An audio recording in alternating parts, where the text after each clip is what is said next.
estar reunidos en esta mañana. Nos da muchísimo gusto el poder estar reunidos para poder continuar nuestro programa de doctorado en educación. En esta ocasión, en el segundo seminario, y bueno, nos sentimos realmente muy motivados por la participación. Esperamos realmente que en esta segundo seminario, después del seminario de epistemología, puedan disfrutarlo, puedan realmente disfrutar este programa de doctorado que ha sido pensado para ustedes. Y ahora en este seminario de investigación cualitativa, tenemos el placer de poder escuchar al doctor Ernesto Rodríguez Moncada. El doctor Ernesto Rodríguez Moncada es licenciado en pedagogía. Él estudió en la Universidad Nacional Autónoma de México, hizo estudios de maestría en educación por la Universidad Autónoma de Querétaro y también por la Universidad Nacional Autónoma de México, y obtuvo su doctorado en educación por la Universidad Pedagógica Nacional, Ajusco. Es un académico que ha tenido importantes posiciones, tanto como investigador, como también en la gestión de la investigación, como director de investigación y evaluación en el CREFAL del año 2008 al 2012, como vicerrector académico de la Universidad Latina de América del 2012 al 2018, y posteriormente también fungió en la Universidad Latina de América como jefe del Departamento Psicopedagógico y de área interdisciplinar. Tiene una amplia experiencia en la investigación, particularmente ha participado en eventos de carácter internacional en Cuba, desde luego en México, en Brasil, ha impartido conferencias en Cuba, Honduras, Brasil, Argentina, Bolivia, Perú, Panamá, Uruguay, Chile y desde luego nuestro país. Y su línea de trabajo se centra en el campo de formación de formadores, particularmente en la oralidad y sus relaciones con la cultura escrita, la formación de docentes y evaluación docente, el diseño curricular, la didáctica, la educación y la complejidad, la formación de educadores desde la perspectiva compleja. Pues bueno, para nosotros es un placer que nos acompañe, doctor Ernesto. Le damos una cordial bienvenida y bueno, invitamos a todos nuestros alumnos en este programa de doctorado que puedan disfrutar mucho de este seminario, que sea provechoso y bienvenido, y nuevamente todos bienvenidos. Un placer saludarlos. Gracias, Jesús. Buenos días. Buenos días a todas y todos. Me parece que ya prácticamente está el grupo, ¿verdad? Creo que así es, doctor. Creo que así es. Probablemente nos falte uno o dos colegas, pero ya está la gran mayoría. Muy bien, pues vamos empezando porque parece mentira, pero estas 2 horas se van a ir rapidísimo. Y tenemos que aprovechar precisamente el tiempo para poder, pues hoy dar una panorámica de lo que es la investigación cualitativa, y la siguiente sesión obviamente profundizaremos en metodologías, en referentes teórico-conceptuales, en posibles campos de investigación de corte cualitativo, etcétera. Pero hoy va a ser un panorama general para ubicarlos precisamente en esto que hoy se llama investigación cualitativa, ¿no? Veo aquí que está Ana Correa, Anita Pérez, Juan, Nayeli, Dalia y otros más. Veo aquí un B. Delano también. Bueno, pues saludos a todos y todas. Voy a ir comentando algunas cosas, voy a ver si logro subir una pequeña presentación, si no, pues voy comentando. pero también me gustaría que si alguien tuviera alguna pregunta, duda o comentario, con toda confianza, o pone su manita ahí para ver quién quiere participar o comentar, o con toda confianza, pues abre su micrófono y me dice, profesor, yo quiero comentar algo, ¿no? Como ya les dijo Jesús, yo pues ya tengo amplia experiencia realmente en el campo de la docencia y la formación de maestros. Ya prácticamente cumplo hoy, este año, 44 años de docente y de formador de docentes. Prácticamente desde que inicié la docencia me inicié también dando cursos para maestros. Entonces, ya el camino ha sido recorrido varias veces, algunas veces, como se dice metafóricamente, por autopista, otras por brecha, otras por caminos, otras por carreteras federales, y entonces, pues estamos aquí después de estos años de experiencia, ¿no? Y a partir de eso, y de haber tenido la oportunidad y la posibilidad de haber ejercido algunos cargos como funcionario en el sector público y en el privado, pues he ido conjuntando una idea de la docencia para hoy en día, con la que estoy trabajando fuertemente, y desde ahí voy a hablar. A partir de esa experiencia que he tenido tanto en investigación de campo, tanto cuantitativa como prioritariamente cualitativa, como formador de docentes y docente que he sido. Creo que es importante que uno nunca deje la docencia porque le permite siempre pisar tierra, le permite ubicar realmente los problemas cotidianos, comunes de los maestros en las escuelas y en las escuelas de todo nivel educativo. Yo he sido maestro de secundaria, de preparatoria, de normal, de educadoras, de normal para profesores normal superior, de licenciatura, de maestría y de doctorado. Entonces también he recorrido el abanico de los niveles educativos, solo me faltó primaria y preescolar, pero ahí porque no me dieron permiso para darlas, pero si no me hubiera gustado. Creo que los niños y los jóvenes son el gran potencial educativo. Cuando ya los alumnos llegan a la licenciatura, ya vienen cargados con muchos vicios, con muchas preconcepciones, ya vienen con muchas ideas, ya vienen con hábitos que difícilmente se logran quitar en el corto tiempo que tenemos de trabajo con alumnos, ¿no? Cuando uno piensa que los llamados semestres realmente son 4 meses, ¿no? En los sistemas escolarizados formales, pues evidentemente es poco el tiempo. Creo que los alumnos están más tiempo de vacaciones que de clases. Diciembre, verano, Semana Santa, días festivos, y si uno le suma, prácticamente ahí se van de la mano, ¿no? Entonces es complicado para los docentes influir, incidir realmente en el proceso de trabajo con los alumnos, pero la investigación me parece que da elementos para aprender a mirar la docencia desde otros lugares. Los aportes de la investigación no solo los debemos de observar teóricamente, conceptualmente,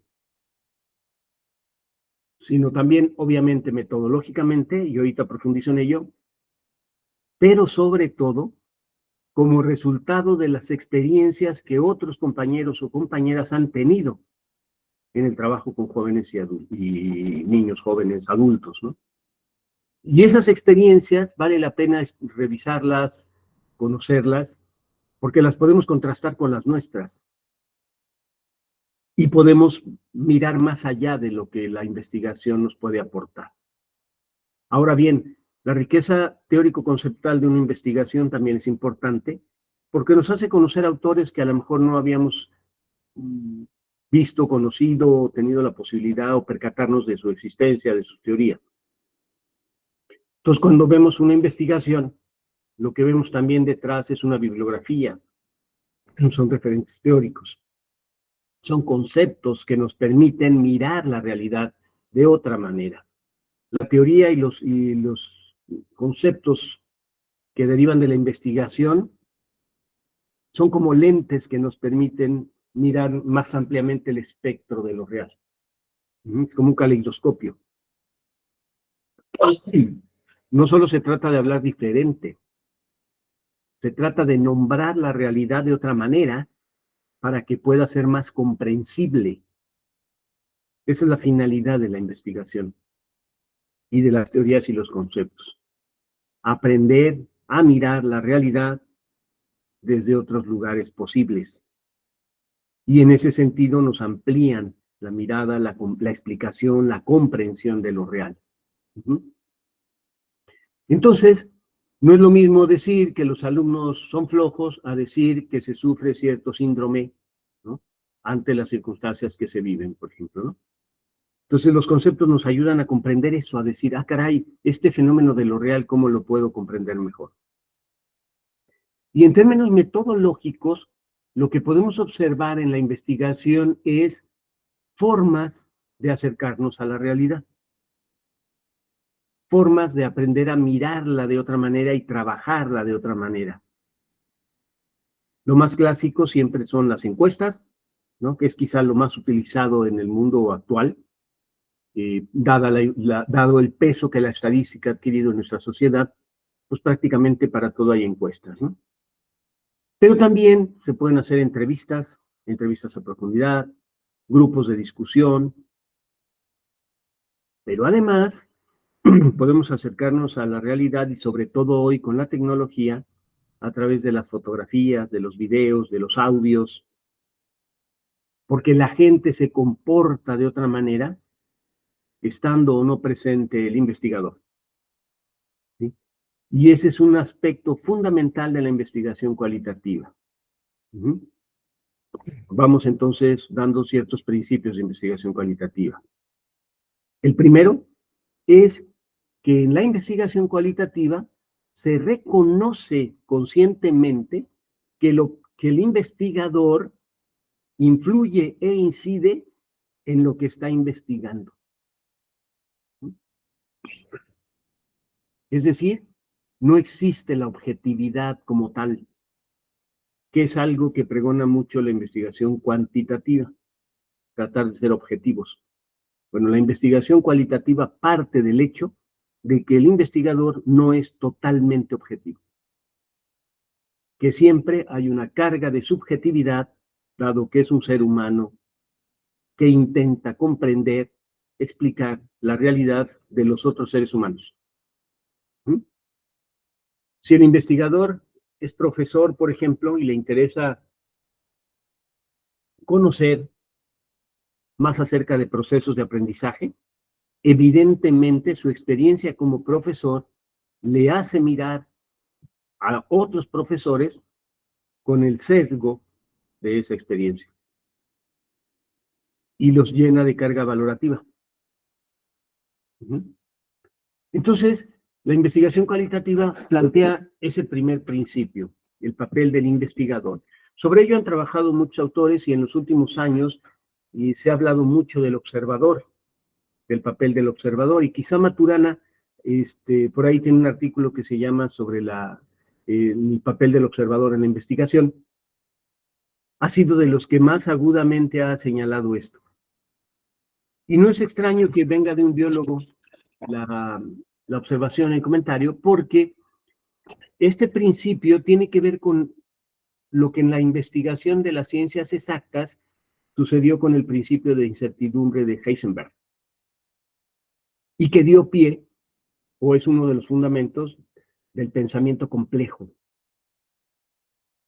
y de todo el campo de la complejidad. ¿Cuál es ese principio? Que no podemos saber exactamente dónde está una partícula, porque en el momento en que la observamos, cambia de posición. Entonces, de ahí derivó toda la física cuántica, o es uno de los principios de los cuales deriva la física cuántica, el principio de incertidumbre de Heisenberg, ¿no? Bueno, eso que pasó en la física, si en la física, que se considera una de las ciencias más objetivas, una de las ciencias duras, resulta ser que no tenemos la certeza de las cosas, ¿qué podemos esperar de la investigación social, en donde las pasiones, las emociones, el inconsciente, el lenguaje, etcétera, están atravesando el campo de observación del investigador con los investigados? Entonces, se dio pie a la investigación cualitativa precisamente a partir de que en las mismas ciencias duras se empezaron a generar conceptos, teorías que ponían en cuestionamiento la objetividad de la realidad. Después de Heisenberg vinieron obviamente muchos planteamientos en el campo de la física, de la química, de la biología. Entonces Maturana, siendo biólogo, aplica esos principios a la biología y él dice que el observador no es objetivo. Y él habla de una objetividad entre paréntesis y de una objetividad sin paréntesis. Y dice, la objetividad sin paréntesis es propia del positivismo, que cree que la realidad es totalmente objetiva. La objetividad sin paréntesis es propia del investigador que reconoce su papel como observador de la realidad y cómo influye en esa realidad, ¿no? Entonces, bueno, ese es el primer principio de la investigación cualitativa. El segundo principio es que lo que vamos a observar son personas, seres humanos. Esto parece verdad de perogrullo, es decir, parece una verdad evidente, pues ya sabemos que van a ser personas. Sí, pero la mirada positivista de la ciencia hace creer que cuando observo personas como investigador, ellas pueden ser objetos de investigación y no sujetos de investigación. ¿Sí me explico? Entonces resulta que al volverlas objeto, a las personas que voy a investigar, les hago perder sus cualidades como seres humanos. ¿Y cuáles son esas? Las pasiones, las emociones, el inconsciente, la conciencia, sus creencias, su fe, su religión, etcétera. ¿Me explico?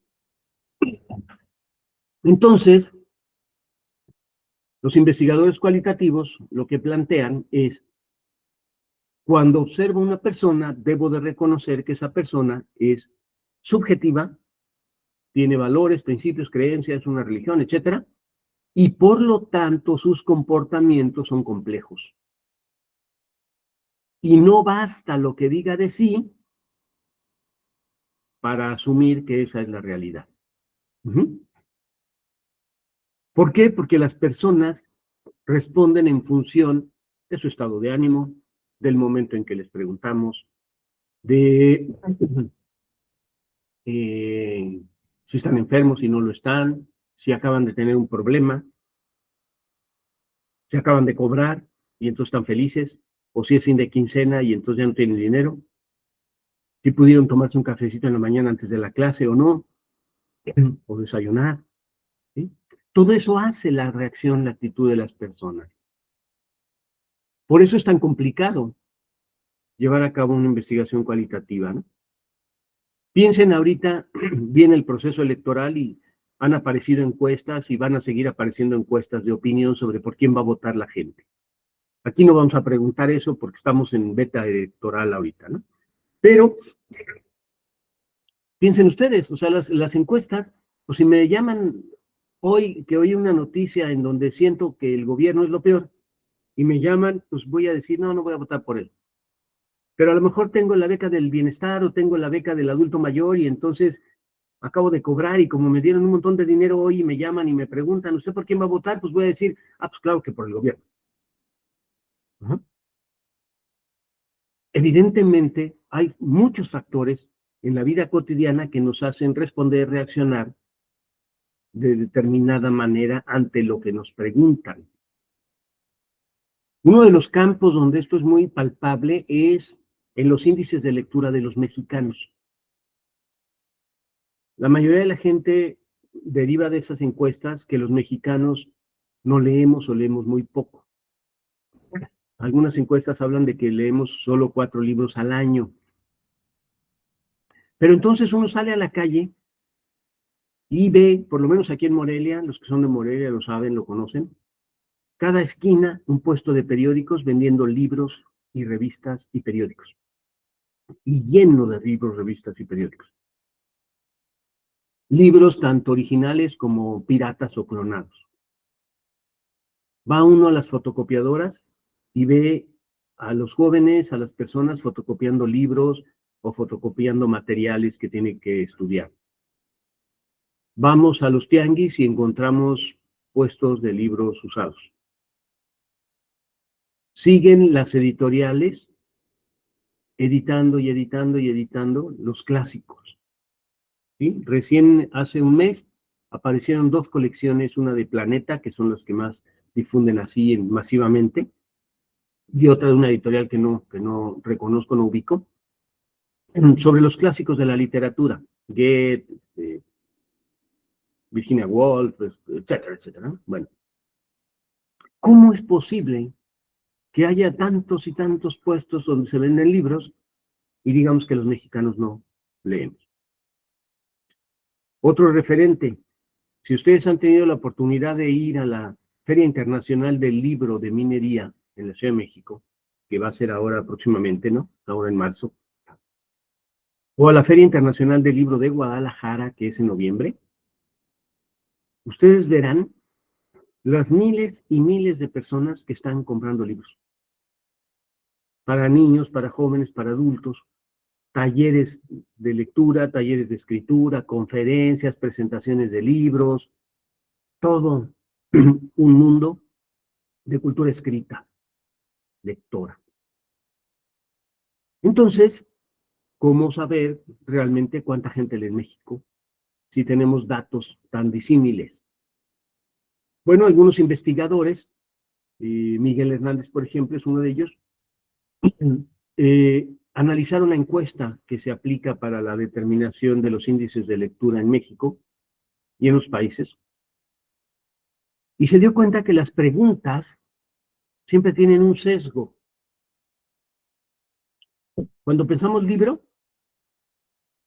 cuando alguien nos pregunta si nos gusta leer, generalmente en nuestra mente está la idea de la literatura, no de un libro de ingeniería, de matemáticas, de biología o de química, sino pensamos en la literatura. Es casi automático. ¿Te gusta leer? Ay, sí. Y entonces la gente pregunta, ¿y quién es tu autor preferido? Obviamente no espera que le digamos Einstein, Newton o Stephen Hawking. Más bien espera que hablemos de García Márquez, de Jorge Luis Borges, de cualquier escritor o poeta. Entonces, cuando pregunto o preguntan en una encuesta, ¿te gusta leer? Al asociarlo a literatura, desaparece todo un campo de libros, todo un campo de disciplinas temáticas que uno lee y estudia. Ya no existen para esa encuesta. Otro, también cuando le preguntan a uno, ¿te gusta leer? Asocia que le quieren preguntar sobre libros, no sobre periódicos, revistas, cómics y tantas cosas que uno lee, manuales. No, no, no. Uno piensa en, quiere saber si me gustan los libros. Entonces, la mente de quien contesta está enfocada en eso. Y puede ser una persona que lea muchos manuales, muchos instructivos, que lea libros técnicos porque se dedica a la computación, pero nunca va a decir, sí leo, porque leo manuales técnicos. Nunca lo va a decir. Ese tipo de cosas son a los que nos referimos cuando hablamos de que la gente tiene ya una serie de ideas que cuando se le pregunta, pues responde en función de lo que él cree que le están preguntando. Y por tanto, la investigación cualitativa dice que la gente no es que mienta, la gente da su versión de las cosas. Y ese es el otro principio de cuando hablamos de la gente como sujeto de investigación. La gente no miente, la gente da su versión de las cosas en determinado momento de su vida. De ahí que estos dos principios hagan pensar la complejidad de la investigación cualitativa. Pero entonces, ¿por qué se desarrolló? ¿Cuándo se desarrolló? Pues bien, la investigación cualitativa como tal, ya como concepto que se estableció para realizar investigación, más o menos inició en la década de los 60 pero se generalizó hasta los 80 del siglo pasado, 1980, ¿no? Y cuando uno dice siglo pasado, parece que está hablando de hace mucho, ¿verdad? Es que el siglo pasado. No, es hace 40 años, 50, ¿no? La vida de uno prácticamente. Bueno, ¿por qué de los 50 hasta los 80, de los 50, 60 hasta los 80 se generaliza? Porque como todo nuevo conocimiento, empieza en algún lugar, se va expandiendo, se discute en ciertos niveles, hasta que adquiere carta de presentación y entonces la gente dice, ah, sí es válido, y se generaliza. Como decía, el principio de incertidumbre de Heisenberg contribuye a ello, pero en el campo de la filosofía y de las ciencias sociales, va a ser la filosofía fenomenológica el inicio de la investigación cualitativa. Diríamos que la investigación cualitativa deriva prácticamente de la fenomenología. Primero Husserl, luego Heidegger, y después ya un montón, empezaron a ver que había que modificar los principios de investigación en el campo de la sociedad, que había que romper con el esquema positivista que desde el siglo XIX se había vuelto dominante en la investigación. Y entonces, la fenomenología va a revolucionar, viniendo de la filosofía, va a revolucionar el campo de la sociología, porque además lo va a ligar muy estrechamente a la psicología. Todavía no tiene la mirada transdisciplinar ni interdisciplinar, pero ya existe la noción de que no podemos explicar el comportamiento humano si no comprendemos cómo funciona su mente, cómo funciona la mente humana. Entonces, la fenomenología establece un primer principio que se uniría a los dos que ya mencioné de la investigación cualitativa. Los hombres solo tenemos conciencia del mundo sobre objetos concretos. Nuestra conciencia no es la conciencia abstracta en general. Somos conscientes de cosas concretas. Esa bicicleta, esta computadora, esa taza de café. Esa es la realidad del hombre. Entonces, por eso es muy complicado cuando decimos es que hay que luchar por la paz mundial o por la equidad mundial. Eso es una abstracción. ¿Qué es eso? Si somos más de 7,000 millones de habitantes y no conozco a más de 6,000,970,000 y tantos mil. En mi mundo conozco 50 personas. ¿Qué me vienes a decir? Que en China, que en Irak, que en África hay que luchar por la paz. ¿Sí me explico? Suena crudo, pero así es. ¿Por qué?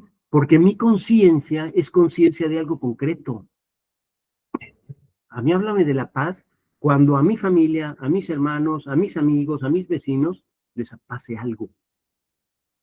Por eso también el fenómeno de la violencia que nos bombardea tanto ahorita en la televisión es algo que de repente nos genera también ya decir, ah, sí, otra cosa pasó. Sí, ya, o sea, hubo otro muerto. ¿Sí me explico? Porque nuestra conciencia no está directamente ligada a eso. Entonces, establecemos mecanismos para ello. Y el segundo principio que deriva de ese es que aprendemos a nombrar el mundo antes de ser conscientes de ese mundo.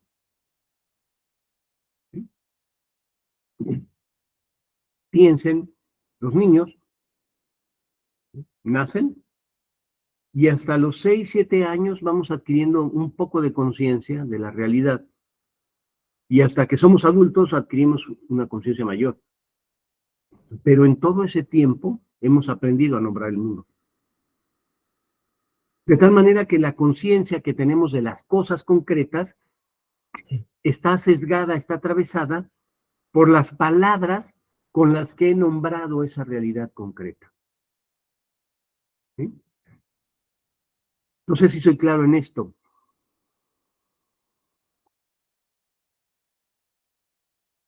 Cuando soy totalmente consciente de lo que un perro puede significar para la vida humana, ya nombré, vi, conocí, tuve contacto con un montón de perros.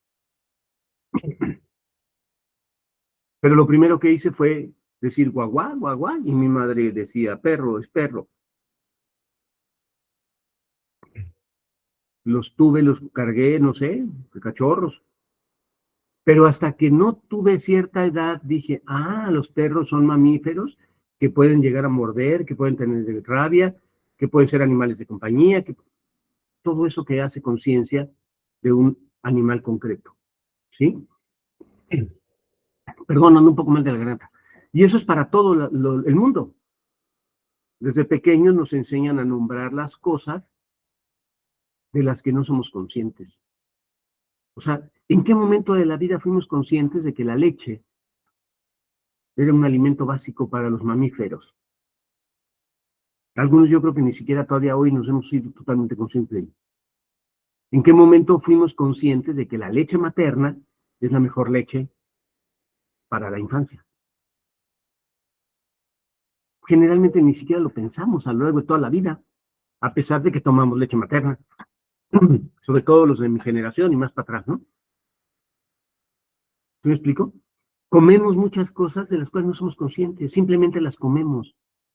La fruta, las verduras, porque hay que comérselas, porque es un hábito. Pero no tenemos conciencia plena de eso, pues porque forma parte de nuestro mundo inmediato que no requiere mayor reflexión, ¿no?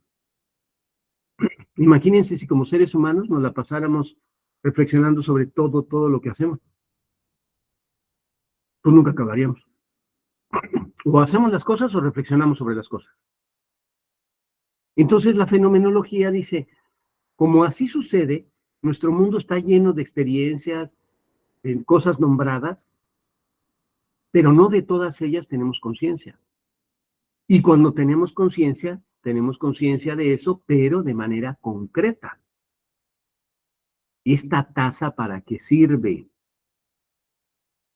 ¿Sí? Por eso ustedes ven a lo largo de su vida, de su experiencia personal, como de si tienen sobrinos, hijos, nietos, niños cerca de su vida, hoy en día, que hay muchas cosas que echan a perder, pues no tienen ni idea, ¿no? Se queman con agua caliente, pues porque no son conscientes de que el agua caliente quema.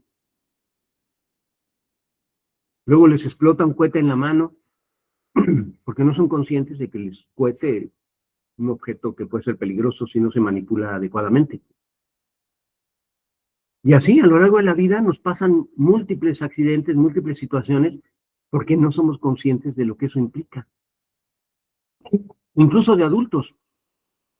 Cuando uno ve los motociclistas cómo andan en la calle, 3, 4 personas en una moto, sin casco, sin protección alguna, dice que no es consciente de que puede pasarle un accidente y de que mientras menos protección tenga, el accidente va a ser más peligroso. Pues no tiene conciencia. Y no lo ha vivido. Hasta que tenga el accidente, posiblemente diga, caray, creo que tengo que usar casco. ¿Sí me explico?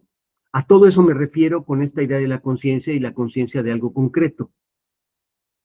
Entonces, la fenomenología fue la primera, fue una de las primeras posturas filosóficas en formular la idea de esa conciencia concreta y de que nombramos las cosas antes de ser conscientes de eso que nombramos. Al hacer esto, la pregunta que vino es, entonces cuando hablamos con la gente en una investigación, cuando le preguntamos a la gente cosas, pues ¿de qué nos habla? De su experiencia y de todo lo que mencionabas al inicio. Sus emociones, sus afectos, sus prejuicios son lo que contesta. A partir de ahí es que la investigación dijo, tenemos que romper la idea positivista cuantitativa de la investigación y empezar a hablar de eso que se llama investigación cualitativa, porque tiene que ver con las cualidades de lo que se investiga. Y la calidad es algo no medible. Esa es la base de la ruptura. En la investigación cuantitativa y en la investigación científica de las ciencias naturales, el concepto principal es explicar. El concepto explicar deriva de desdoblar algo para medirlo.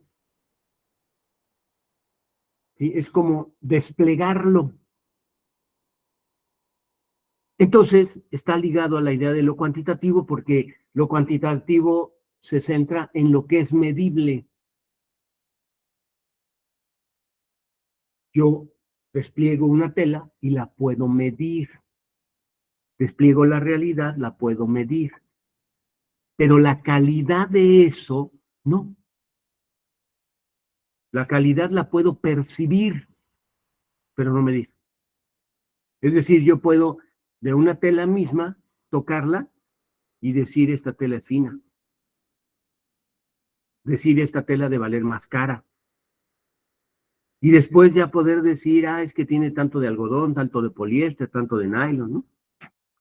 Fíjense, acabo de ir a un pueblito a la entrada de San Luis Potosí, que se llama Santa María del Río del Rebozo. Si no lo conocen, les recomiendo que vayan. Es un pueblito chiquito, bonito el pueblo, pero es la cuna del rebozo en México.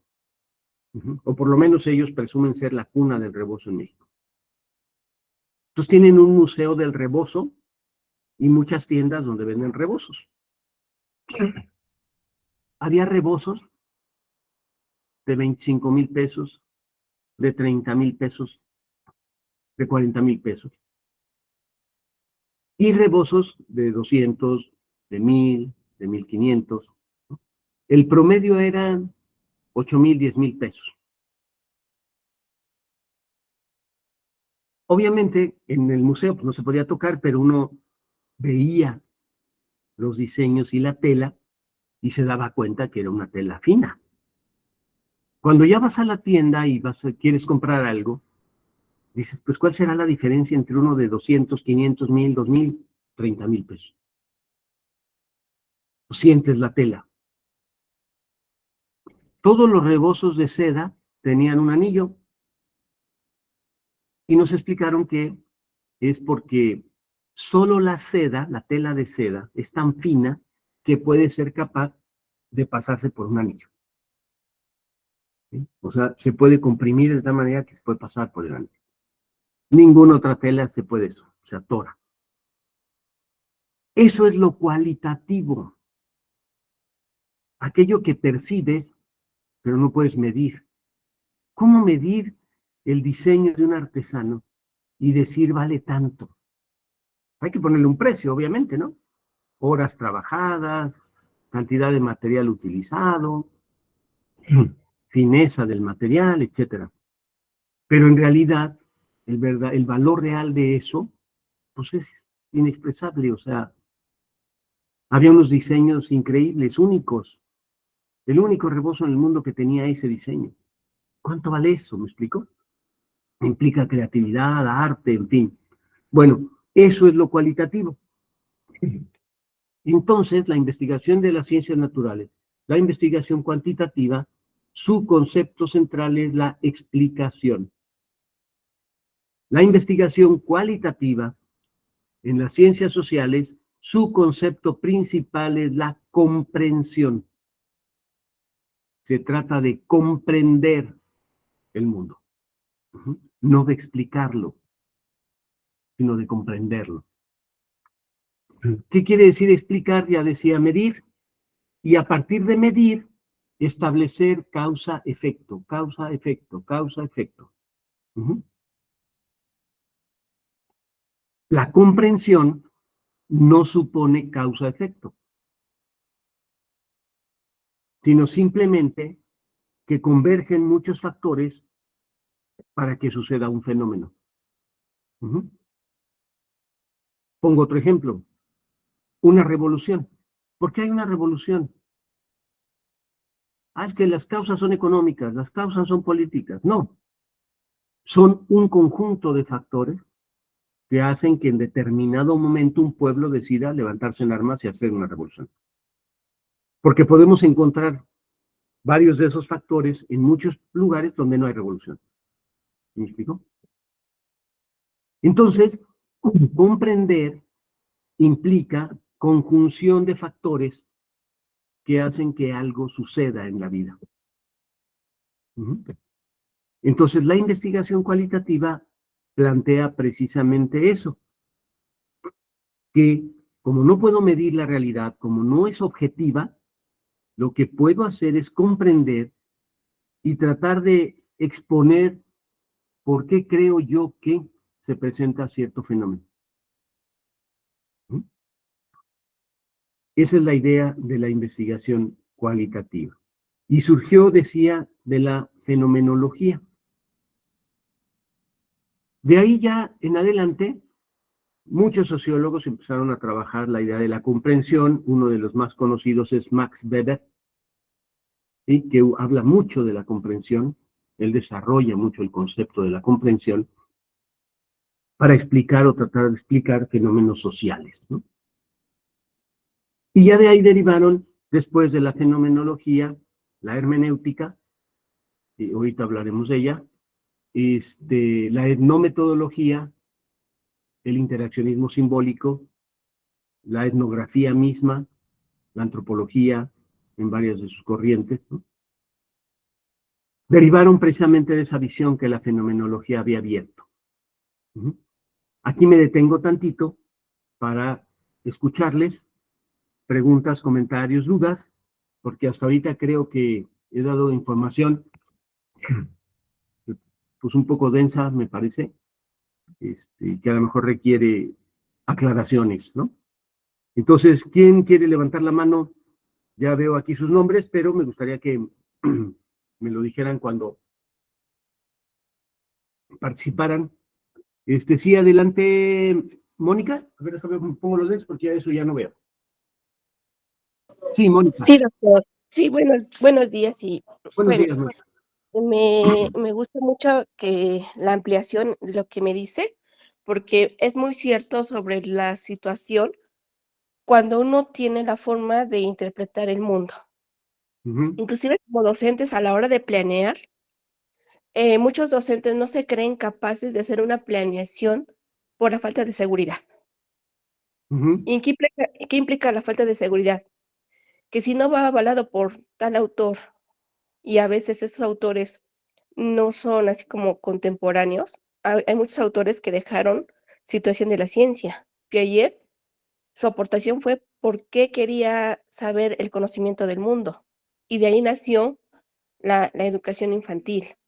Entonces, muchas de las veces cuando entre colegas se compara la situación de planificación, el contexto a veces da para hacer muchas cosas, pero a veces no. Si a eso le agregamos lo que los papás piensan sobre educación, a mí me admira que en Michoacán, donde ustedes están, sean una cultura de lectores. Lamentablemente en el contexto donde yo estoy, hay que suplicarles a los papás a que por lo menos lean las tareas, ¿sí? Entonces, todo ese engranaje de que cuando uno tiene la necesidad, es como va a surgir esa concepción. Y realmente, si nosotros somos estudiantes de esa concepción, pues yo creo que por eso estamos acá. Realmente admiro todo ese trabajo que nos está dando, porque para mí es algo que estamos conociendo entre todos, que estamos construyendo, pero que también tenemos esa situación de la que tenemos que ampliar esa información. A mí sí me gustaría que me pudiera ampliar el cómo, no quiero debatir en algo porque todos tenemos una construcción del mundo totalmente diferente, pero no caer en esa vicio, ¿cómo se puede decir? De planear porque tengo que poner una planeación, pero por el otro lado estoy trabajando el archivo oculto, el módulo oculto, porque tengo que dar un resultado.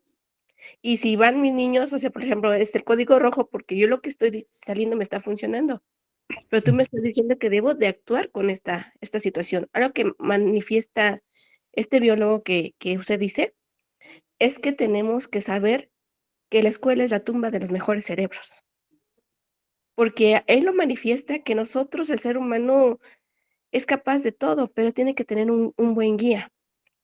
Y yo la verdad admiro, gracias a Dios, haber conocido este doctorado, porque me estoy quitando muchas vendas, pero al mismo tiempo ya tengo la razón de las cosas. Y a mí me gustaría seguir sabiendo el por qué estoy haciendo, siendo consciente del por qué lo estoy haciendo y tratando de generar mejores aprendizajes en mis niños. Eso es toda la participación, doctor.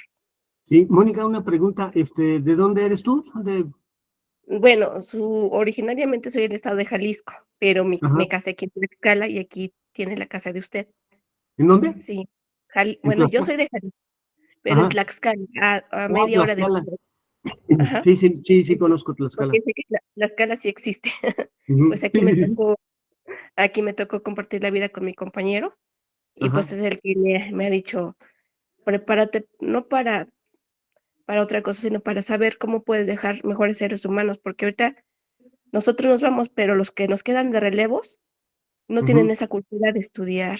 Entonces, imagínense esa importancia del estudio y de saber qué vamos a dejar a nuestras generaciones. Por eso es la importancia de conocer para saber el porqué de las cosas. Gracias, Sí. doctor. No, a ti. Sí, Tlaxcala prácticamente nunca se oye en las noticias, entonces de repente es de esos estados que pues uno ni se acuerda luego, como bien dices, de su existencia, ¿verdad? Además, pues es un estado pequeñito, pero bonito, Tlaxcala. Bien, el concepto que rescato varias cosas. Primero, el concepto de interpretación. Ya decía que la fenomenología genera el concepto de comprensión. Cuando surge la hermenéutica, bueno, no surge, cuando la hermenéutica retoma varios principios fenomenológicos, porque la hermenéutica es una disciplina más antigua, cuando la hermenéutica retoma varios principios fenomenológicos, empieza a replantearse toda su propia historia y añade el concepto, o más bien le da un peso fundamental al concepto de interpretación. El investigador, para comprender la realidad, lo que necesita es interpretar. Y como cada cabeza es un mundo, cada persona, cada investigador va a interpretar desde su cabeza, ¿no? La pregunta que la hermenéutica hace es, ¿cuándo una interpretación es válida o pertinente? ¿Sí? Ahorita retomo esa parte. La otra, en efecto, lo que los maestros hacen cuando planean es, desde su perspectiva, organizar las cosas. Y todos los maestros lo hemos hecho en mayor o menor medida. Pues una cosa es lo que ponemos en los formatos y otra cosa es lo que pasa en el aula. Porque en el aula nos encontramos con N cantidad de circunstancias, ¿no? Pero es como por un lado es un mecanismo de sobrevivencia, pero también es un mecanismo de poder resolver la problemática educativa. Y mientras más experiencia tiene un maestro, pues la resuelve de mejor manera en las aulas. Pero como las autoridades, sean públicas o privadas, siempre piden formatos a llenar, pues uno dice, ahí está el formato, ¿sí? No estés dando lata, yo tengo que trabajar y trabajo con mis niños o con mis jóvenes o como sea, de esta manera, ¿no? Y seguimos un proceso. Y eso también tiene que ver con los cursos que hemos tomado, las condiciones de la escuela, si tiene o no más materiales o menos, si tiene red inalámbrica o no, internet, en fin, una serie de factores. Mi propio interés de enseñar o no, mi preparación, etcétera, ¿no? Eso también está ahí entre lo que dice la maestra Mónica. Y lo otro, lo último que ahorita recupero de lo que plantea es cómo deriva de la interpretación lo que yo considero que es válido hacer. Hace rato decía, hay interpretaciones válidas, pertinentes, ¿sí? Pero a veces hay interpretaciones equivocadas. No porque todos podamos interpretar, quiere decir que todos interpretemos correctamente. ¿Sí? Umberto Eco, un lingüista y filósofo italiano, escribió varios libros sobre los límites de la interpretación. Todos podemos opinar, decir lo que querramos, todos. Somos libres, es democrático el asunto. Pero no todos interpretan adecuadamente las cosas. Porque para ello se requiere conceptos, nociones, ideas que nos permitan comprenderlo mejor. Y ahorita lo que está pasando en nuestras escuelas es que el fenómeno de la ansiedad, del estrés, de la intención suicida, de la adicción a las drogas, se está volviendo algo muy difícil de interpretar y de saber cómo actuar ante todo ello. Entonces necesitamos referentes para entender esos fenómenos que hoy en día están presentes, porque cuando nosotros fuimos a la escuela eso no pasaba. Yo ayer platicaba precisamente con unos amigos y les decía que se me hacía tan difícil entender que un niño de 10 años, un adolescente, un puber de 12, 15, viva estresado, tenga ataques de pánico, sufra de ansiedad. Yo digo, ¿pero de qué? Es decir, ¿qué pasa en su vida que lo ha llevado a eso? ¿Cómo lo educaron? ¿Cómo está la situación? Porque pues uno de niño reía, jugaba, corría, hacía tarugadas, hacía travesuras. Pero ahora oigo a los maestros, y el otro día mi hija me pidió que la sustituyera en unas clases de preparatoria, y veo a los alumnos y digo, caray, ¿cómo ha cambiado el mundo en poco tiempo? Y no solo derivado de la pandemia, ya venía la tendencia, se agudizó con la pandemia, de chicos que a los 15 años viven ansiedad, tienen colitis y gastritis agudas o crónicas por preocupaciones. Yo digo, ¿de qué se preocupa alguien de 15 años? Yo a los 15 años bailaba, me divertía, de vez en cuando tomaba, iba a jugar fútbol, y jamás en la vida se me ocurrió preocuparme de algo, ¿no? Y ahora veo que el fenómeno crece y crece y crece y crece. Los jóvenes cada vez toman más pastillas para controlar las ansiedades, los ataques de pánico, cada vez más drogas, tanto legales como ilegales, se consumen. Entonces, ese tipo de fenómenos, ¿cómo poder interpretarlos? ¿Cómo poder hacer investigación que nos permita realmente comprender esos fenómenos que hoy en día están presentes en nuestras aulas, ¿no? Entonces, ese concepto de interpretación es muy, muy importante. Al ratito lo retomaré un poquito más en el caso de la hermenéutica. ¿Alguien más quiere comentar? ¿Alguien más tiene preguntas? ¿Quiere decir algo? De lo hasta aquí dicho.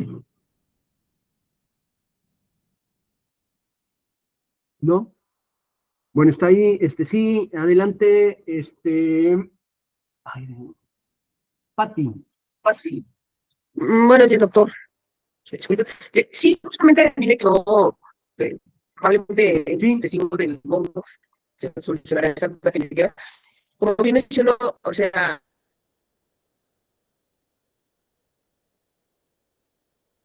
¿cómo uno determina qué es la calidad? Nada más porque lo siente muy bien, no lo siente. ¿Quién valida es que un producto tiene calidad? Y lo mismo pasa, ¿quién valida si las Pati, no se oye bien no se oye bien, se oye muy entrecortado. me chulo por ahí? No. Ahora sí,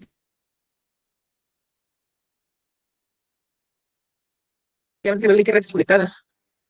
Permítame cambiar de red.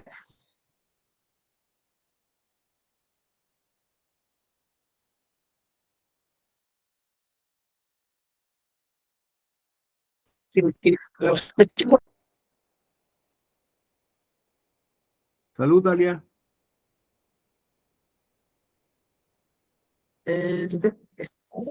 Se oye muy entrecortado, no sé si sea el volumen o A la ver, distancia ya con subí el el volumen, micrófono. ya me acerqué más el micrófono. No sé, ya cambié de red. Ah, perfecto, ahí se oye bien. Efectivamente, ¿cómo se va a dar, por ejemplo, en este caso, una investigación donde el diálogo es que teorías se puede tener una investigación de ese tipo? No se No sé, oye. Entonces yo dejo para la final, a ver si se... No, no se oye. Bueno, yo no oigo, no sé los demás. Sí. Dejo para el final de la clase, a ver si se escucha, puede checar si se escucha. No, no se escucha. ¿Listo? ¿Se escucha?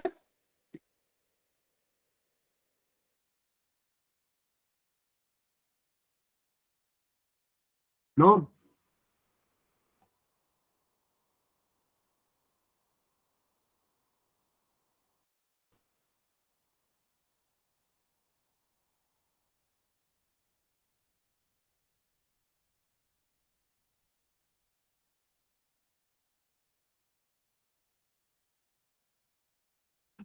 aquí hay un mensaje de chat.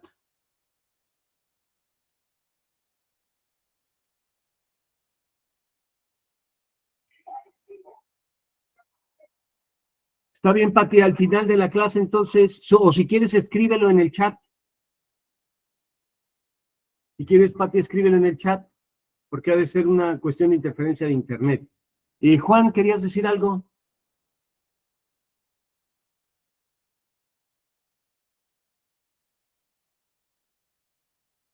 Está apagado tu micrófono. Hola, hola, doctor. Hola, compañeros. Ah, Buen día. ya se oye, adelante. Yo quisiera hacer una pregunta, doctor, con respecto al comentario que hizo de Humberto Eco con respecto a los límites, porque se me hizo muy interesante esa perspectiva de que todos podemos interpretar, todos desde nuestra propia construcción personal, desde nuestro propio saber y desde donde nos encontramos. Pero como bien usted lo comentó, hay veces que no se interpreta de la mejor manera. ¿Cómo poder nosotros conducir esa parte? Y refiero yo a esto porque en esta actualidad es ofensa el que no compartamos muchas veces una opinión, el que no se respete la opinión de los demás, y en los grupos es un reto esa parte. Pero yo creo que, como usted bien comentó, hay cuestiones que se interpretan incorrectamente, que se interpretan, y sin embargo las personas, los alumnos, los padres de familia, siguen fijos en esa idea y la interpretación no es adecuada. Entonces creo que es un reto muy grande el que tenemos ahorita en la actualidad. Entonces eso me hizo ahorita como mucho eco, digo, muchas cosas de lo que usted nos expuso, pero eso en específico de que todos podemos interpretar, pero vamos a ver si nuestra interpretación es correcta o no.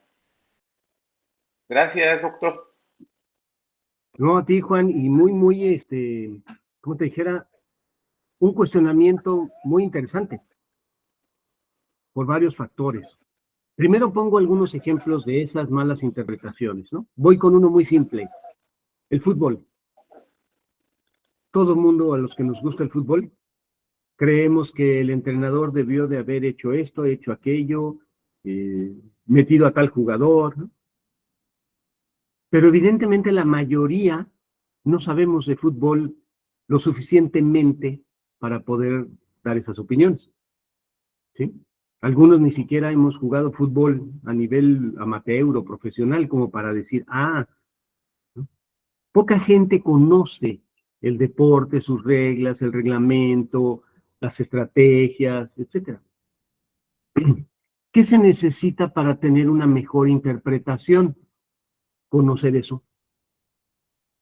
Conocer de estrategias de fútbol, conocer de las habilidades de un futbolista, conocer el reglamento, ver varios partidos, conocer cómo juegan los equipos para saber si con un equipo determinado es mejor una estrategia que otra. Por ejemplo, hay un fenómeno curioso.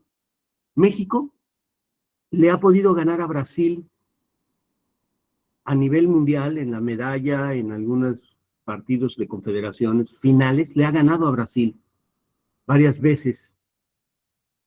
Sin embargo, cuando juega con Argentina, nomás no puede. ¿Es una cuestión psicológica? ¿Es una cuestión técnica? ¿Es una cuestión de qué tipo? ¿Me explico? Pero surgen interpretaciones. Entonces necesitamos conocer del asunto, conocer del tema para poder interpretar adecuadamente. Otro ejemplo que es muy común hoy en día es el de los derechos humanos. De repente yo he oído alumnos o profesores que dicen que los alumnos, cuando les dicen que apaguen el celular, les dicen, usted está violentando mis derechos humanos. Y dices, ¿por qué estás violentando tus derechos humanos? ¿Sí me explico? Y hoy los derechos humanos, en todos los ámbitos, la gente los alega en las noticias. Arrestan a alguien y es que violentaron sus derechos humanos. Y en fin, ¿no? Y dice uno, bueno, ¿qué son los derechos humanos? ¿Cómo surgieron? ¿Cuáles son? ¿Por qué se violentan cuando sucede tal cosa, no? Entonces, uno de los factores de no interpretar adecuadamente es el desconocimiento sobre el tópico del cual queremos opinar e interpretar. Necesitamos conocer del asunto. Por ejemplo, los derechos humanos surgieron y su finalidad última es evitar el abuso de poder del Estado. Esos son los derechos humanos. Y todos los derechos humanos son para que el Estado cumpla su función adecuadamente y no violente a los ciudadanos. Y surgieron contra la monarquía primero, pero después contra todo gobierno despótico y autoritario. Pero se enarbolan contra el abuso de poder del Estado. Cuando un profesor le dice a un niño, a un alumno, que apague su celular, no está violentando ningún derecho humano. Está pidiendo que en el aula haya condiciones correctas para que ese niño pueda aprender. Y en todo caso, está defendiendo el derecho humano de ese niño a la educación porque ese niño va a la escuela a aprender, no a hablar por teléfono. ¿Me explico? Me he topado con esto en varios cursos que he dado sobre derechos humanos y otras cosas. Que si quieren salir del salón y no los dejan, mi libertad de movimiento, dicen los alumnos, ¿no? No, espérate, o sea, aquí no veniste a la escuela a andar dando vueltas. ¿Me explico?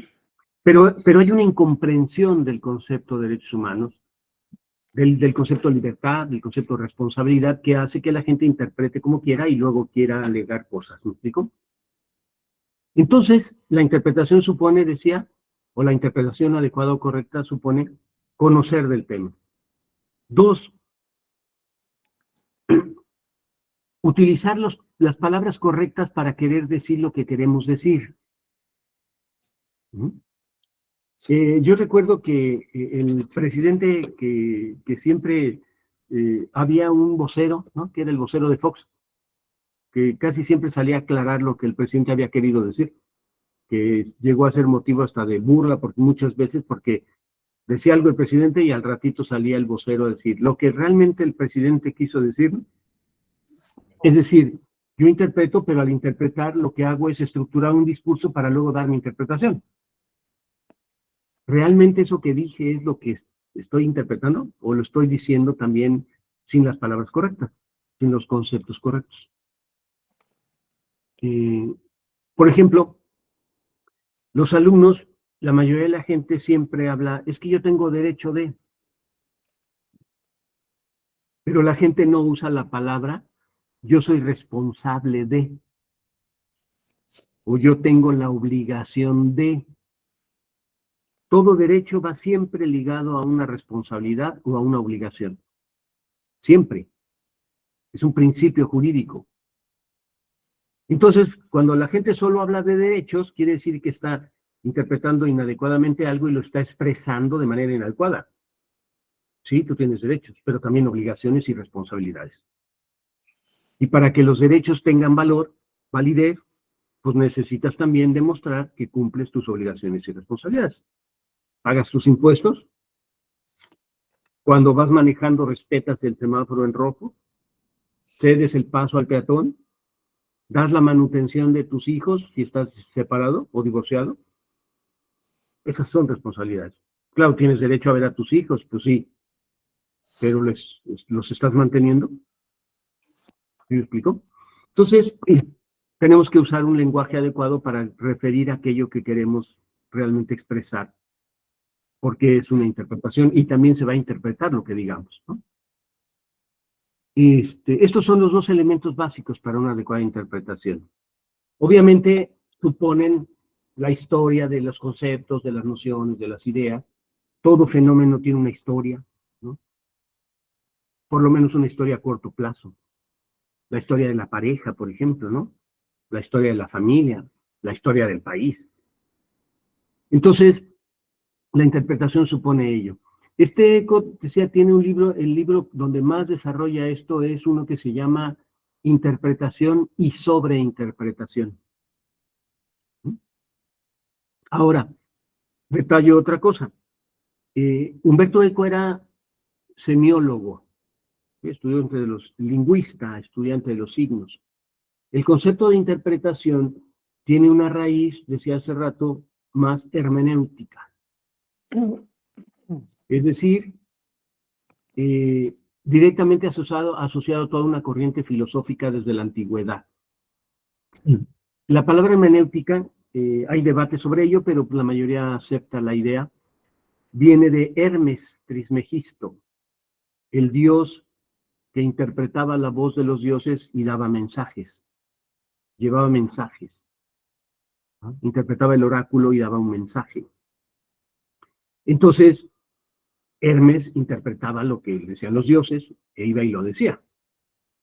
Interpretaba el oráculo e iba y lo decía. Entonces, de Hermes surgió la palabra hermeneusis, hermenéutica.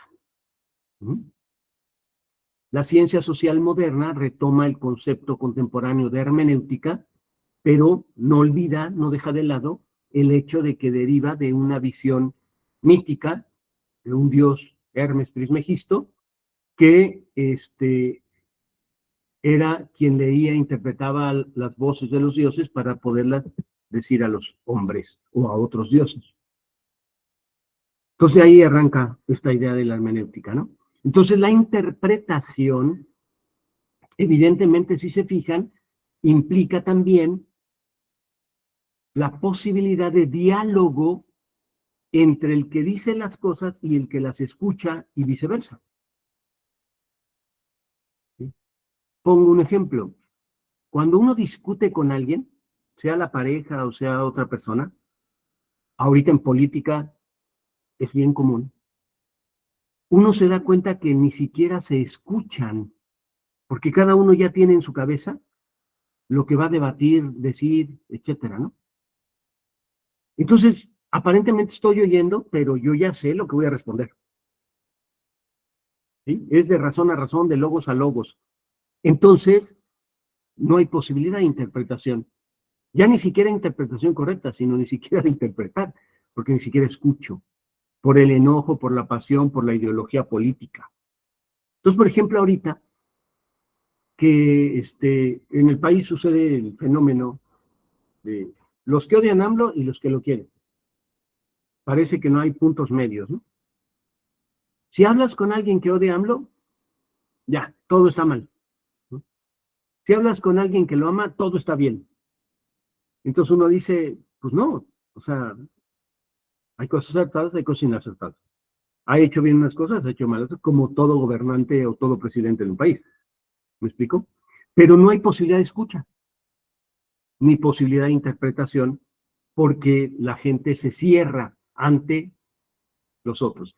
Entonces, otra de las cosas que hay que superar para interpretar adecuadamente es los propios dogmas, los propios prejuicios, para poder decir, ah, sí, puedo escuchar. No me gusta el presidente, me cae mal, lo que sea, pero reconozco que esto pudo haber pasado bien. ¿Se me explicó? Ahorita lo menciono con AMLO pues porque está en el gobierno, pero lo mismo pasa con Fox o con Peña o con Calderón. Uno podría estar uno de acuerdo con política. Pero la cuestión fundamental era si uno realmente tenía los elementos para poder decir o formarse una opinión sobre lo que estaba viviendo de la política. Casi nadie conocemos de política o de historia o de muchas cosas como para decir, ah, sí, está bien que haga esto, ¿no? O no, ¿por qué esto? ¿Sí me explico? Cuando el aeropuerto, por ejemplo, ¿no? Que si el aeropuerto iba en Texcoco o se hizo finalmente acá por Tecama, yo no tengo ni la más remota idea de qué se requiere estructuralmente para hacer un aeropuerto en un lugar adecuado.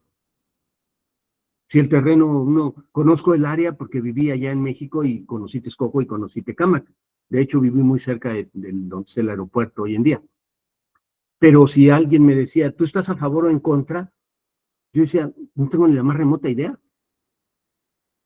Ah, nunca he diseñado un aeropuerto, no sé de ingeniería, no sé de arquitectura, no sé de economía, de administración, ni de vuelos, ni de aeronáutica, como para saber si va a ser o no el mejor lugar. Pero las opiniones se dividieron y los que están en contra los están a favor. Punto, se acabó. ¿Sí me explicó? En base a qué la gente hacía su interpretación, si la mayoría era tan ignorante o tan lega como yo, en todas las cuestiones implicadas en la construcción o no de un aeropuerto. ¿Sí? La gente informada decía, es que el aeropuerto se puede inclinar aquí, requiere tal terreno, requiere tal distancia, requiere 20,000 cosas, ¿no? Ese es parte del problema, que a veces los dogmas y los prejuicios no nos permiten ver más allá de lo que queremos ver, y entonces interpretamos inadecuadamente. Por ejemplo, en la investigación social cualitativa, si el investigador está en contra, por decir algo, del aborto, evidentemente toda la información, las encuestas, las preguntas que haga y las conclusiones a las que llegue tendrán que ver pues, con su postura respecto al aborto, ¿no? Lo mismo sucede si está a favor. Va a buscar que la información sea a favor. ¿Sí me explicó? Ya el mismo Freud lo decía. Freud decía que cuando lo cuestionaban del psicoanálisis, de su visión y de todo lo que él planteaba, decía, eso hace todo científico. Defiende sus posturas y sus ideas, ¿no? La cuestión es si las logra defender con argumentos válidos. Entonces, el tema de la interpretación es muy, muy importante precisamente para la investigación. Te decía, Humberto Eco tiene eso, y desde el campo de la hermenéutica, quienes plantean esto, hay un libro de hace mucho tiempo que se llama Teoría de la Interpretación, de un hermeneuta que es Paul Ricoeur. El libro lo editó Siglo XXI con la Universidad Iberoamericana. A mí me parece que es un libro pequeño, pero me parece que es el mejor libro que conozco para entender los conceptos de comprensión, interpretación, lenguaje. Si lo puedes conseguir, es una maravilla. Es un libro de los 90, no recuerdo ahorita el año de edición, pero ha habido varias ediciones. Pero así se llama, Teoría de la Interpretación, el autor es Paul Ricoeur, y la editorial es Siglo XXI Ibero. Entonces lo puedes conseguir tanto en la Ibero como en librerías por parte del Fondo de Cultura, del Siglo XXI, editorial Siglo XXI. Y me parece muy importante para la investigación cualitativa. Muchas gracias, doctor. De nada, Juan. ¿Alguien más quisiera comentar algo, preguntar algo?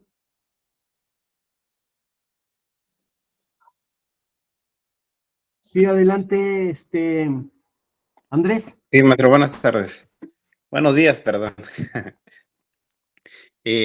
Nomás quería comentar que en cuestiones de interpretación sí es un poquito complicado cuando las personas tienen el conocimiento de las cosas, sin embargo, manipulan la información. Voy a hacer un ejemplo, voy a dar un ejemplo ahorita. En la parte de los nuevos libros de texto de la nueva escuela mexicana, aparecen supuestamente la inclusión educativa y se menciona mucho acerca de la aceptación a otros géneros, como lo manejan ellos. Y ya dicen que hablando de eso, de esa manera, porque hablan de todex, de todax, están hablando acerca de la inclusión o están trabajando la inclusión dentro de la educación. Sin embargo, los que trabajamos, yo trabajo en educación especial y sé que hablar de inclusión y trabajar con inclusión tendrían que estar pensando y hacer los libros de texto para alumnos con discapacidad visual, discapacidad auditiva, para alumnos con TEA, para alumnos con TDAH. Tendría que haber una gama de conocimientos más amplios y modificación a los libros para que realmente hubiera una inclusión educativa, ya que si realmente solamente el tratar de cambiar la lógica de las palabras y decir que todos ya estamos incluyendo, ya es una educación inclusiva, pues simplemente estamos manipulando la información y hacia la tendencia, ¿no? Que hay más, casi todos se refieren a la inclusión acerca de hablar diferente y respetar a la diversidad, que se está manejando en este momento, pero yo siento que cuando tienes el poder y manipulas, tratas de que los demás entren y se encajen dentro de tu lógica o dentro de tu interpretación. Entonces yo siento que es un poco difícil llegar a una buena interpretación cuando las personas tienen el conocimiento, pero hacen mal uso de él para manipular a los demás. Entonces, yo siento, esa es mi participación, yo siento que debería de ser un conocimiento, pero sin manipulación, que sea un conocimiento que realmente tenga un impacto positivo, ¿no? Y sea real, no solamente sea maquillar las cosas. Esa es mi participación, maestro. Muchas gracias, Andrés. Fíjate que dices algo muy interesante y te concedo la razón, pero planteé varias cosas.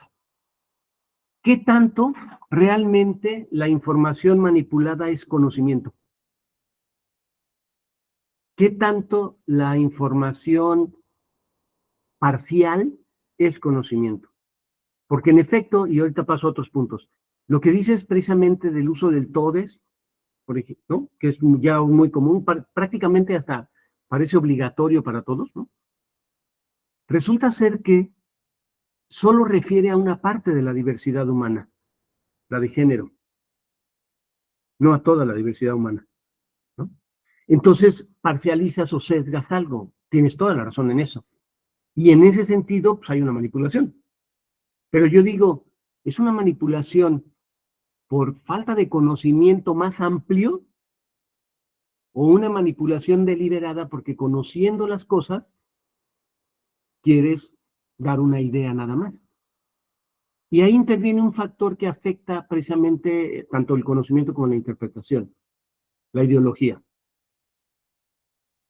Un problema fuerte es que la ideología a veces dirige los discursos y oculta la realidad, o una parte de la realidad en beneficio de alguien. Y en ese sentido tienes toda la razón hablar de manipulación. El otro aspecto es, bueno, y tiene que ver con lo que yo mencionaba de la ignorancia, hasta dónde quienes leemos o escuchamos ese discurso tenemos la suficiente información, conocimiento, etcétera, para poder decir, ah, caray, me están queriendo ver la cara, me están manipulando, me están dando a tole con el dedo. ¿Me explico? ¿Por qué? Porque mientras más informado esté, menos puedo aceptar un discurso que me pueda manipular. ¿Me explico? Por eso precisamente la cuestión de la interpretación es tan compleja, porque intervienen también factores ideológicos, posturas políticas. Y el tercer punto es lo ético. Si yo realmente soy científico, si realmente me concibo a mí mismo como alguien que le interesa el conocimiento cierto de las cosas, entonces debería de actuar éticamente. No pretender manipular, ni pretender engañar, ni sesgar. Diría, esta es una perspectiva desde la cual vemos el fenómeno, pero hay otras, y no solo hay otras, sino la diversidad humana es algo más que solo cuestiones de género. ¿Me explico? Entonces, sí, en efecto, es muy complicado la cuestión de la interpretación y uno debe tener mucho cuidado cuando está precisamente ante planteamientos que deliberada o inconsciente o como sea, sesgan la realidad, ¿no? Porque también nosotros actuamos en la realidad a partir de nuestra visión de mundo, ¿no? Yo, por ejemplo, puedo compartir la idea de la equidad de género, del respeto a la diversidad, pero si me quieren obligar a hablar de cierta manera, ya no lo comparto. explico? Porque entonces ya es una imposición, no una convicción. Entonces ahí hay varias cosas todavía que son interesantes, pero tu comentario te da pie a ello. Itzia, ¿quieres comentar algo? ¿Alguien más quiere comentar? Ah, acá está Juan otra vez, creo, ¿verdad? ¿O no quitaste tu manita, Juan? No quité la manita, doctor, pero Bueno. gracias. Voy a intentar subir una presentación, a ver si puedo, para que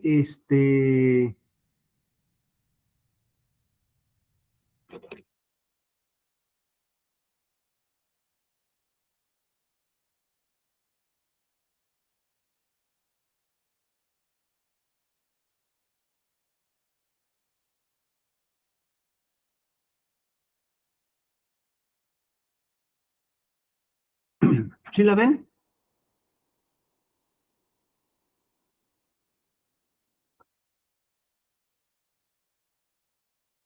¿Sí ven la presentación? Sí. Muy bien. Bueno, decía, la investigación cualitativa tiene varios planteamientos que derivaron de la fenomenología y luego de la hermenéutica e incidieron en el campo de lo social. Ahorita nada más voy a pasar rápidamente las láminas, porque en la siguiente sesión vamos a profundizar en cada una de ellas, porque son varias posturas, ¿no? El interaccionismo simbólico, ¿no?, que tiene que ver con la cuestión del lenguaje, porque el lenguaje, aparte de signos, se mueve también por símbolos. Ahorita retomo esa idea. Está el interaccionismo interpretativo. Perdón, doctor, tiene intermitencia su presentación. Caray, aquí está sin problema. Déjenme ver. Va a estar... O igual y es mi internet. ¿Los demás cómo lo tienen? Sí, porque se va yo y la se veo apaga. aquí sin problema. ¿Mande? Se acaba de apagar. Se apaga cada rato. Caray. Bueno, entonces la voy a quitar y la voy a comentar de todos modos. La voy a subir o se las voy a enviar, esta presentación y otra, para que las estudien para la siguiente sesión.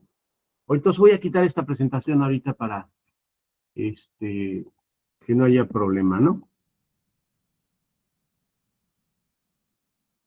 Déjenme ver.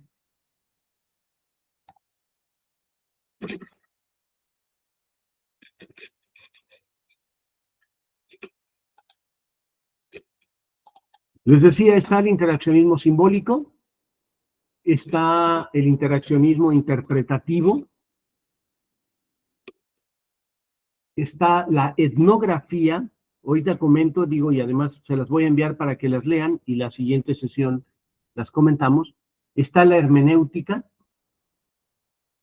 está la fenomenología, la teoría fundamentada y la fenomenografía.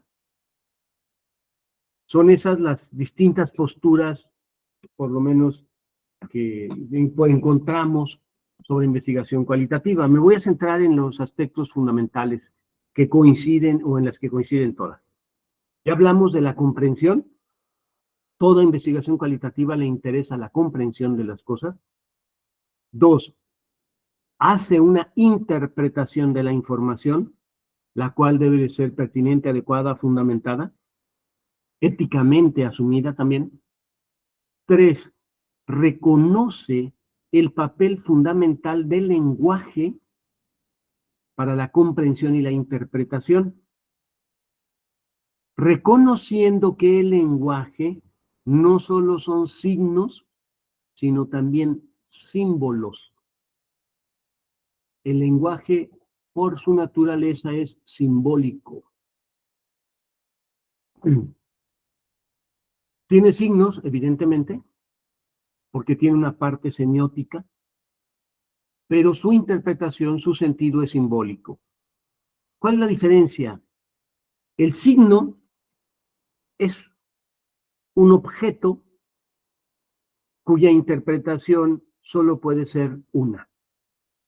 Si yo voy hacia un baño y en la puerta hay una figura de hombre y dice hombres, digo, este baño es de hombres. No hay de otra. O sea, no podría yo decir, ay, me equivoqué de baño. ¿Sí? Si hay una flecha en un cine, en un teatro, y dice salida, ya sé que por ahí tengo que salir. No podría yo empezar a irme a otro lado y decir, ay, perdón, no entendí la flecha. ¿Me explico? O sea, los signos son elementos objetuales que tienen solamente un significado. ¿Mm? Los símbolos son de múltiples significados. Quizás el más conocido de todos nosotros sea el símbolo de la cruz. Ciertamente la cruz significa cristianismo, cristiandad, catolicismo, sacrificio de Dios, de Cristo por los hombres. Si se fijan, hay varias posibles interpretaciones. Pero hay algo más. Esa cruz, si no tiene un Cristo colocado, es una cruz que reconoce que a Cristo se le bajó de la cruz y resucitó.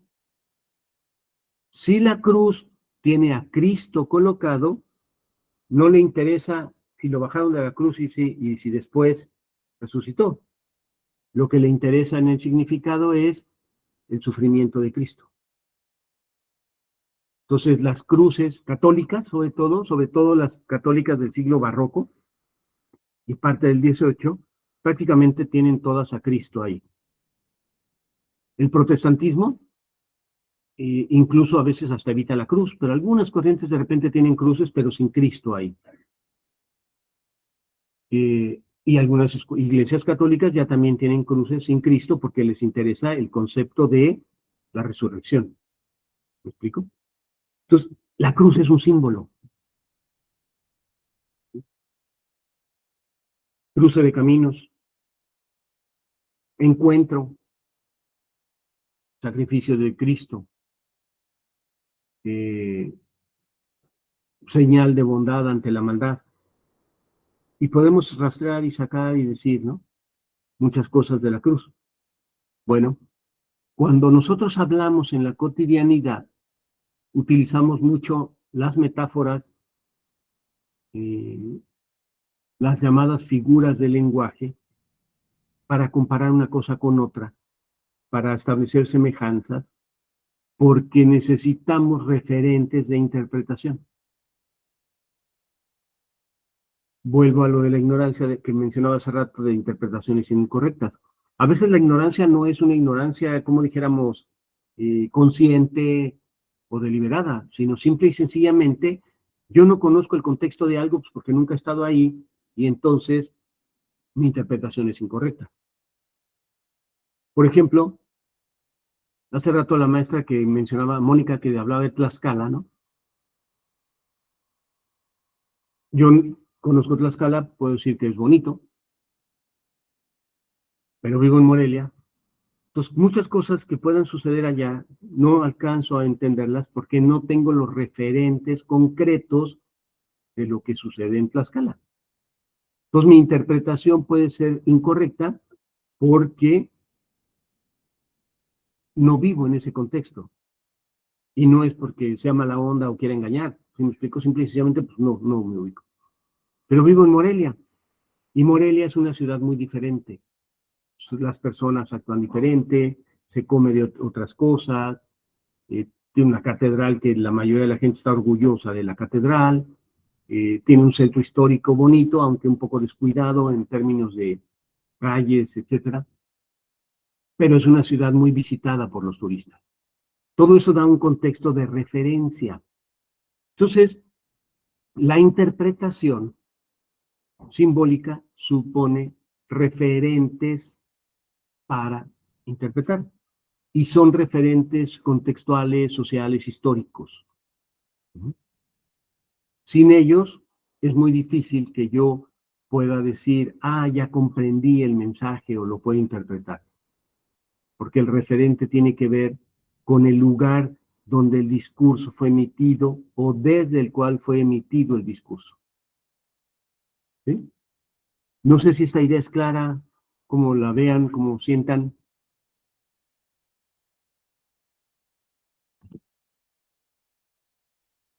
Bien. Entonces, sí, adelante, Mónica. Bueno, maestro, gracias, doctor, por ampliarme esa interpretación, porque, por ejemplo, en el contexto donde estamos, estudiar un posgrado es una situación de moda, es un constructo social. Y yo me admira que estando en el mismo país y en otro estado que somos mexicanos, tienen otra idiosincrasia, la cultura del esfuerzo, y somos mexicanos. Si eso pasa entre estados, ¿qué no va a pasar entre hogares? ¿Qué no va a pasar a nivel nacional, internacional? Y es bien importante que desde ahorita no caigamos en los pseudoconceptos.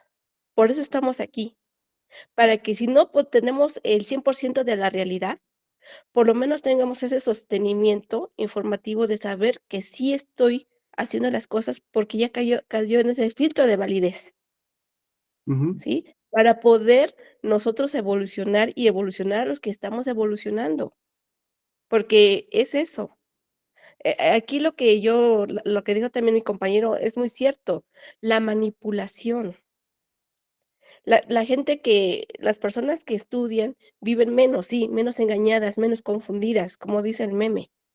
Pero aquí es una cultura de que yo me admiro de ustedes, la verdad, que si en mi colega no tiene otro estudio, porque no es su centro de interés, porque no lo ve como esa necesidad. Hasta que no surge unas reformas que nos conducen a seres mejores personas, no es como nos entra el cuidar el trabajo, porque prácticamente todos los humanos cuidamos la parte alimenticia, el contexto, como decía Marutana. Buscas tu nicho, te quieres quedar con lo que te quieres quedar.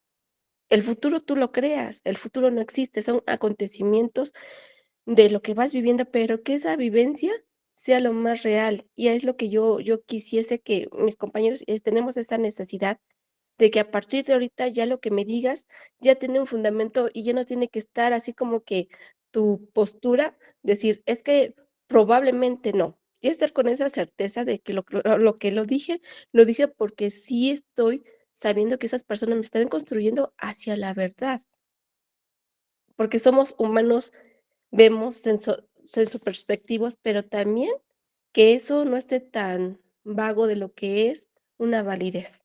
Eso es mi aportación y es lo que yo quisiese que nosotros, bueno, ya pensaste así, pero ahorita que estás acá vas a pensar así porque depende de ti el que tú logres mejorar donde puedas estar. Gracias, Mónica. Muchas gracias. Vamos a hacer lo siguiente para ya poder ir cerrando la sesión de hoy. Sé que manejé varios conceptos, que varios de ellos pueden ser un poco densos, complicados quizás, etcétera, y a lo mejor es la primera vez que los escuchan, en fin. Les voy a dar 5 minutos para que en un párrafo, cada uno de ustedes en un párrafo, escriba la idea principal de la sesión de hoy, cómo cada uno interpretó la sesión de hoy. Después de esos 5 minutos me vuelvo a conectar con ustedes, no me voy a salir, pues nada más voy a apagar cámara y micrófono para que ustedes escriban su párrafo y regresando escucho los diferentes párrafos para que veamos precisamente cómo cada uno interpretó, entendió la sesión de hoy. Entonces déjenme ver, tengo 11:38, a las 11:45, les voy a dar 7 minutos. A las 11:45 regreso aquí para preguntarles a cada uno sobre el párrafo que escribió. ¿Correcto? 5 minutos entonces.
Bueno, ya de regreso.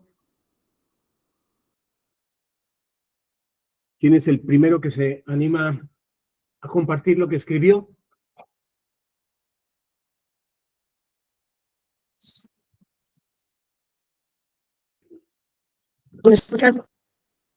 Adelante. Sí, adelante. Pues, de interpretaciones, siento que interpretaciones, una serie de incógnitas que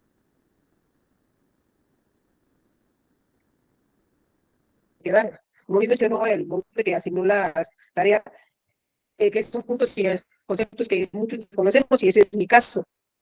Pues yo soy ingeniero de formación, entonces hay aspectos que si descubres, entonces,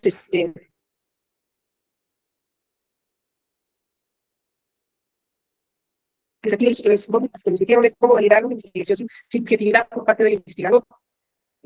¿Cómo, quién puede? Ya se, No se oye bien, Pati. Se oye cortado. Ahí está, esta red, pues. Ya está, ¿hasta dónde me escuchó? No se entiende nada. Nada, nada. Si apagas, Quizás quizás puedan mejorar el audio. ¿Así se escucha mejor? Sí. Ok. Le comentaba que dentro de las incógnitas que me quedaron fue el cómo validar una investigación sin la objetividad por parte del investigador. ¿Cómo, quién puede decir que algo es de calidad tomando como referencia qué? Y lo más importante, ¿de qué forma se puede interpretar la realidad? Y como bien mencionó en uno de las frases al principio déjenme por aquí, porque por aquí lo apunté, el principio de la incertidumbre. Entonces, que de ahí, de eso sí conozco un poco de física cuántica y de mecánica cuántica, de eso sí conozco un poco. Entonces sí tiene usted razón, porque en un momento usted ve una partícula, pero cuando usted la ve, ya no es esa misma partícula, ya no está en esa posición. Entonces, más que una interpretación, fueron las dudas que me quedaron respecto a la clase de hoy. Y ahorita, pues afortunadamente en internet ya podemos conseguir varios libros. Ya bajé el que recomendó, la teoría de aprendizaje de Paul Ricoeur. Entonces ya me estoy dando a la tarea de leerlo para mejorar en este aspecto. Muchas gracias, doctor. Sí, a ti, Pati. Mira, sí, sin la cámara se oyó muy bien. Gracias por el consejo, Andrés. En realidad, la cuestión de la interpretación y quién puede validar y decir si es adecuado o correcto, uno depende de los fundamentos teórico-conceptuales que tenga quien presenta su investigación. Es decir, ¿en quién me apoyo para poder decir esto? En base a aquello afirmo esto. Para esos fundamentos, una base es la estadística, ¿no? Obviamente, la estadística que dice que hay tantos casos, tantas situaciones en donde se presenta tal fenómeno. 2, lo empírico. La información obtenida empíricamente por una encuesta, por una entrevista, por una observación directa, porque tengo los videos que lo prueban, ¿no? 3, los autores que conocen del tema y en los cuales yo me apoyo para poder afirmar lo que afirmo. Por lo menos esos 3 elementos tienen que estar para poder decir que algo es válido, pertinente y que puede ser aceptado como tal. La siguiente sesión vamos a profundizar en ello a partir de la cuestión metodológica en la investigación cualitativa, pero ahorita de momento te puedo comentar eso. Déjenme ver, aquí tengo 2 participaciones. Primero Ana, adelante Ana, y luego Mónica. Sí, buenos días compañeros. Yo lo que redacté fue que buscamos comprender la investigación cualitativa, qué es lo que plantea, qué implica, instrumentos que podemos emplear para llevar a cabo la investigación cualitativa las ventajas que podemos obtener al llevarla, también que debemos de actuar con sentido crítico cuando estemos realizando la investigación para no contaminar los resultados, y que los seres humanos nos convertimos en el objeto de estudio para mejorar nuestra realidad inmediata desde donde estamos y con lo que tenemos a nuestro alcance. Eso fue lo que yo redacté de esta sesión.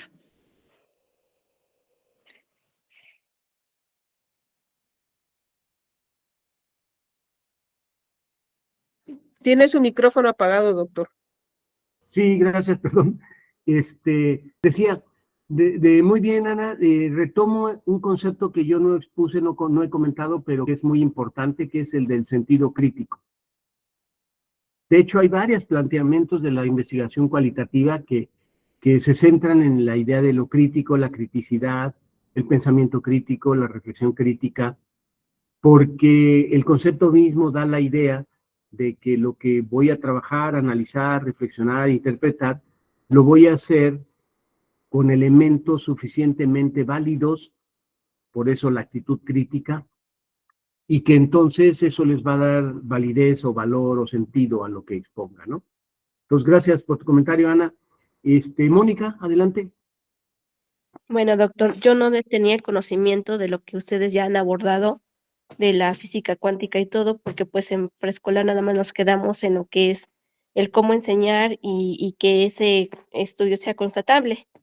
Escribí esto: las personas buscamos la interpretación de la realidad, pero esto conlleva a la idiosincrasia de cada individuo. Solo tenemos partes subjetivas de la realidad, pero no son la realidad. Las teorías son lentes que nos acercan y nos aproximan a lo que existe. La validez no es total o fidedigna cuando no es aprobada por personas que ya lo constituyen como una ley o un hecho. Depende del enfoque donde estemos situados, es como construimos nuestro ser y el ser. Eso es todo.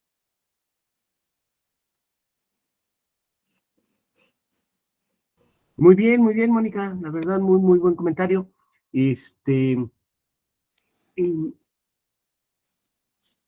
Una cuestión que me parece importante. Fíjate, tu comentario es muy interesante, pero empezaste diciendo, bueno, que desconoces algunos conceptos que hemos hablado, porque en el campo del preescolar trabajaron más la cuestión precisamente de lo didáctico, diríamos, de la enseñanza, ¿no? Bueno, yo te diría, evidentemente hay una parte conceptual en esto que venimos trabajando, pero la otra parte es la experiencia. Porque si lo que importa para la investigación cualitativa es la subjetividad, lo que las gentes pensamos, sentimos, nuestras emociones, ideas y demás, entonces lo que está ahí es el concepto de experiencia. Entonces la experiencia es fundamental también para poder hacer interpretaciones. Por ejemplo, uno como maestro, cada clase, cada dinámica que utiliza, cada material, cada recurso, cada libro que lee o trabaja con los alumnos, nos dejan experiencias para ver si son válidos para usarlos en otras circunstancias u ocasiones. Entonces, también la experiencia es muy importante para la interpretación correcta de las cosas. ¿Quién más? ¿Quién más nos comparte lo que escribió?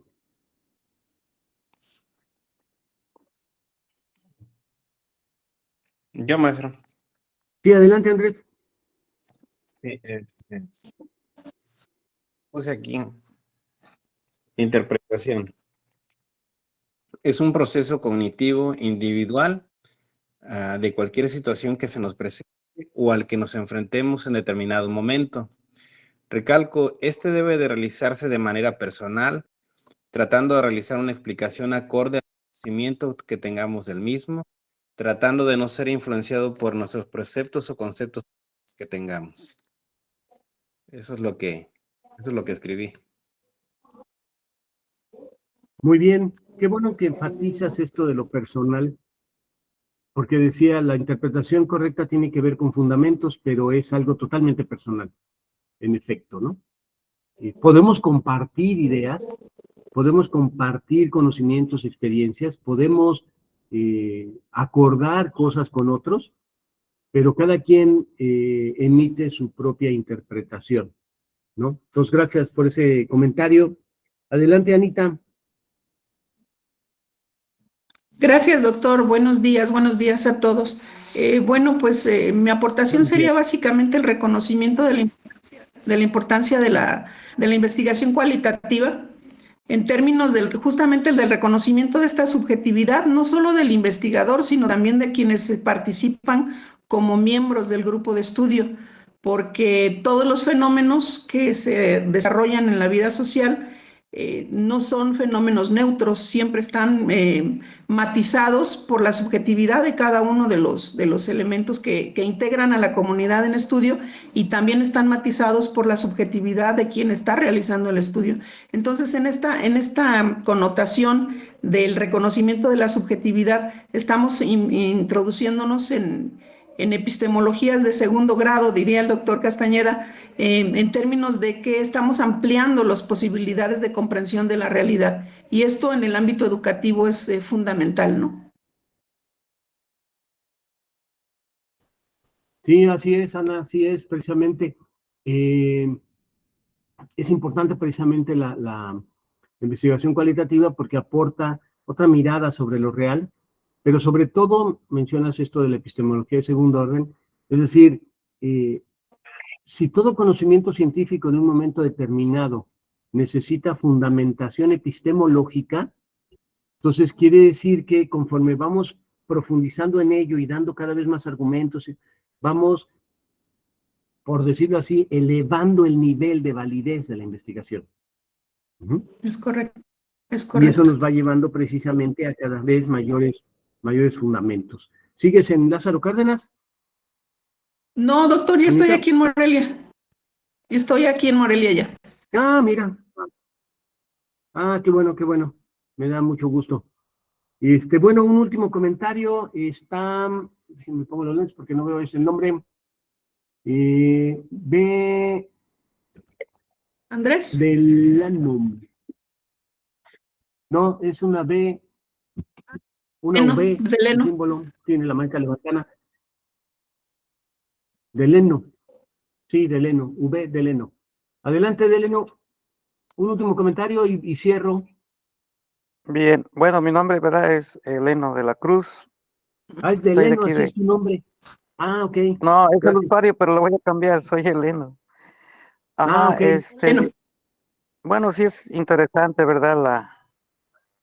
La interpretación de las aportaciones que dio.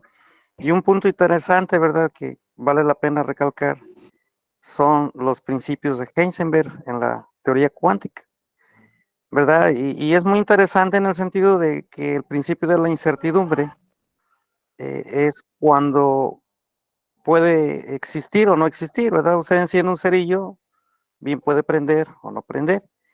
Y ahí entra la subjetividad de la investigación cualitativa, ¿verdad? En un fenómeno, en un estudio fenomenológico, pues interviene lo que es el objeto de estudio, el sujeto de conocimiento, y de aquí parte, ¿verdad? Lo que es eh, trazar la ruta, el camino para lograr una investigación, ya sea de campo, conceptual, ¿verdad? O de trabajo. Bueno, esa es mi aportación.